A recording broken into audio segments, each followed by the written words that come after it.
Rania, on parle d'une offensive des forces spéciales algériennes, on parle de 50 morts. De quelles informations disposez-vous? Écoutez, selon nos informations, en effet, des hélicoptères de combat auraient ouvert le feu sur un convoi de véhicules des ravisseurs qui tentaient de sortir du site tout à l'heure, donc, qui, comme vous le savez, est encerclé par l'armée, en emportant avec eux des otages. On en ignore le nombre.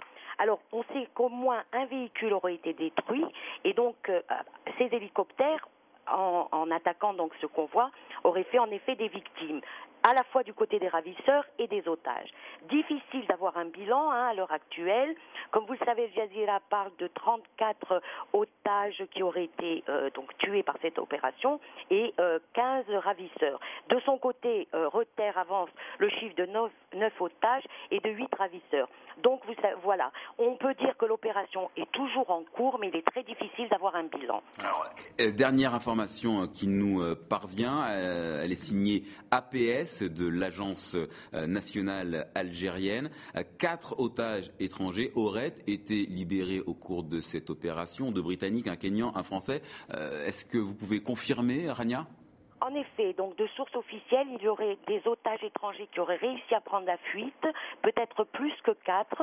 Déjà, ce matin, 30 Algériens avaient réussi donc à quitter le site, à s'enfuir, ce qui veut dire donc que ce groupe armé ne contrôle pas l'immensité de ce site et aussi, vu les modalités, ce qui est en train de se passer, il semblerait également que ce n'est pas tant la raffinerie qui intéresse les ravisseurs que de prendre des otages comme monnaie voilà, comme monnaie d'échange, et que ce sont plus des otages, notamment étrangers, qui intéressent que le site gazier lui-même, d'où cette tentative de s'enfuir et les négociations qu'ils ont tenté d'établir avec les forces militaires algériennes pour pouvoir quitter le site avec des otages, ce que bien entendu l'armée algérienne, les autorités algériennes ont catégoriquement refusé.